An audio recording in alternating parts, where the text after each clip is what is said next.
দিন দিন বড়খলার বালাছাড়া টোলগেটটি মাদক ব্যবসায়ীদের পছন্দের টোলগেট হয়ে দাঁড়িয়েছে। বার্মিজ সুপারি, পুস্তাদানা, গরু, heroin, Burmese cigarette, cough syrup সবকিছু পাচার করতে বালাছাড়া টোলগেট ব্যবহার করে থাকে মাদক ব্যবসায়ীরা।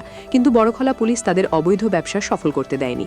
বৃহস্পতিবার গভীর রাতে বড়খলার বালাছাড়া টোলগেটে কাছাড় পুলিশ ও বড়খলা পুলিশের গোপন সূত্রের খবরের ভিত্তিতে অভিযানে নেমে AS01PC8530 নম্বরের লরি থেকে 144 কার্টন অবৈধ কফ সিরাপ বাজেয়াপ্ত করল পুলিশ এবং কফ সিরাপ পাচারের দায়ে লরি চালককে 2টি মোবাইল ফোন সহ আটক করল পুলিশ।